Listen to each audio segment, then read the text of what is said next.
confirming the death of Bin Laden. He is saying it is the result of a highly sensitive, quote, intelligence operation that led to Bin Laden. Earlier this evening, President Obama called to inform me that American forces killed Osama Bin Laden, the leader of the Al-Qaeda network that attacked America on September 11, 2001. He confirmed what we reported here first, which is that Osama Bin Laden was killed in Pakistan. Yes, it's been a long 9 years, 7 months and 20 days. Osama Bin Laden is dead. We will hear. If Pakistani intelligence, if the government of Pakistan were directly involved in helping the United States kill Bin Laden, that would certainly, at least in the short run. This is a game changer for Barack Obama. That Osama Bin Laden is dead, that the United States has confirmed it has his body, is a signature. Said people were telling her this is the best day ever in American history. There are lots of American flags, people cheering President Obama. The White House on 1600 Pennsylvania Avenue to cheer and to celebrate. There you can see the street right in front of the White House, the gate there, and crowds are gathering, and you see some of the celebration going on, some of the emotion around this. CNN was first reported this about a half hour ago. There were maybe 40 tourists out there. Right now, there are dozens of people from all directions. I can see them through the White House gates, literally running. People are running to the White House gates. You hear the chants of USA, USA. That crowd that started at about 40 people has now grown to hundreds. Pretty soon, I bet it's going to be thousands as they see these pictures. More and more people want to join. And also the social media is spreading the word. And I can over at the White House, but they've been waiting patiently to make sure that everything was ready to go. They've alerted members of Congress, they've alerted world leaders, and now the president will tell us officially Bin Laden is dead. Tonight, I can report to the American people and to the world. The United States has conducted an operation that killed Osama Bin Laden, the leader of Al-Qaeda, a terrorist who's responsible for the murder of thousands of innocent men, women, and children. It was nearly 10 years ago. A bright September day was darkened by the worst attack on the American people in our history. The images of 9/11 are seared into our national memory.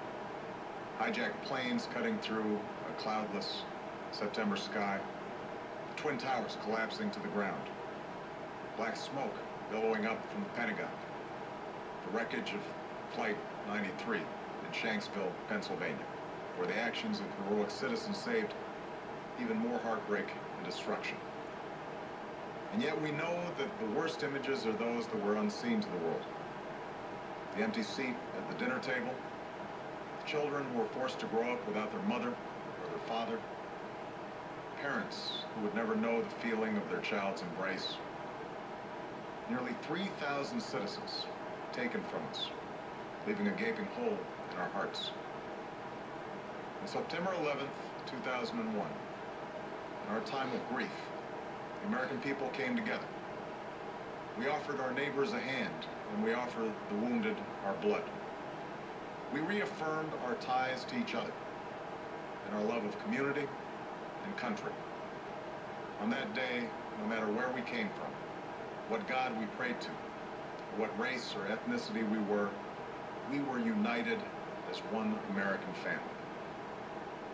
We were also united in our resolve to protect our nation and to bring those who committed this vicious attack to justice.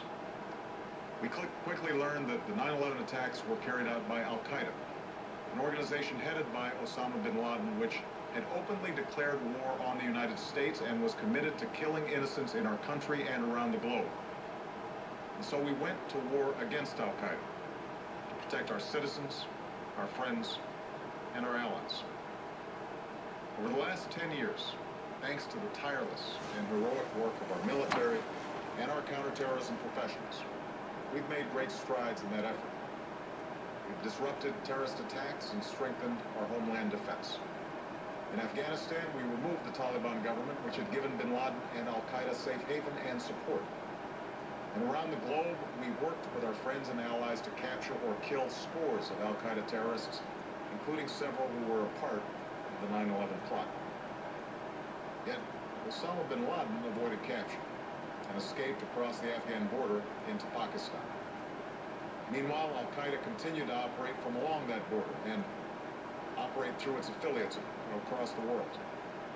And so shortly after taking office, I directed Leon Panetta, the director of the CIA, to make the killing or capture of Bin Laden the top priority of our war against Al-Qaeda, even as we continued our broader efforts to disrupt, dismantle, and defeat his network. Then, last August, after years of painstaking work by our intelligence community, I was briefed on a possible lead to Bin Laden. It was far from certain, and it took many months to run this thread to ground. I met repeatedly with my national security team as we developed more information about the possibility that we had located Bin Laden hiding within a compound deep inside Pakistan. And finally, last week, I determined that we had enough intelligence to take action and authorized an operation to get Osama bin Laden and bring him to justice. Today, at my direction, the United States launched a targeted operation against that compound in Abbottabad, Pakistan. A small team of Americans carried out the operation with extraordinary courage and capability. No Americans were harmed. They took care to avoid civilian casualties. After a firefight, they killed Osama bin Laden and took custody of his body. For over 2 decades, bin Laden has been Al-Qaeda's leader and symbol, and has continued to plot attacks against our country and our friends and allies. The death of bin Laden marks the most significant achievement to date in our nation's effort to defeat Al-Qaeda. Yet his death does not mark the end of our effort. There's no doubt that Al-Qaeda will continue to pursue attacks against us. We must, and we will, remain vigilant at home and abroad. As we do, we must also reaffirm that the United States is not and never will be at war with Islam.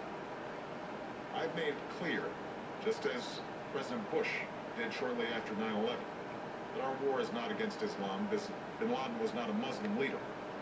He was a mass murderer of Muslims. Indeed, Al-Qaeda has slaughtered scores of Muslims in many countries, including our own. So his demise should be welcomed by all who believe in peace and human dignity. Over the years, I've repeatedly made clear that we would take action within Pakistan if we knew where bin Laden was. That is what we've done. But it's important to note that our counterterrorism cooperation with Pakistan helped lead us to bin Laden and the compound where he was hiding. Indeed, bin Laden had declared war against Pakistan as well, and ordered attacks against the Pakistani people. Tonight, I called President Zardari, and my team has also spoken with their Pakistani counterparts. They agree that this is a good and historic day for both of our nations. And going forward, it is essential that Pakistan continue to join us in the fight against Al-Qaeda and its affiliates. The American people did not choose this fight. It came to our shores and started with the senseless slaughter of our citizens. After nearly 10 years of service, struggle, and sacrifice, we know well the costs of war. These efforts weigh on me every time I, as Commander-in-Chief, have to sign a letter to a family that has lost a loved one, or look into the eyes of a service member who's been gravely wounded. So Americans understand the costs of war. Yet, as a country, we will never tolerate our security being threatened. Values make us who we are. And on nights like this one, we can say to those families who have lost loved ones to Al-Qaeda's terror, justice has been done. Tonight, we give thanks to the countless intelligence and counterterrorism professionals who worked tirelessly to achieve this outcome. The American people do not see their work, nor know their names. But tonight, they feel the satisfaction of their work and the result of their pursuit of justice. We give thanks for the men who carried out this operation, for they exemplify the professionalism, patriotism, and unparalleled courage of those who serve our country. And they are part of the generation that has borne the heaviest share of the burden since that September day.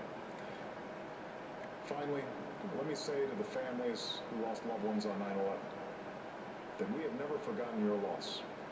nor wavered in our commitment to see that we do whatever it takes to prevent another attack on our shores. And tonight, let us think back to the sense of unity that prevailed on 9/11. I know that it has at times frayed. Yet today's achievement is a testament to the greatness of our country and the determination of the American people.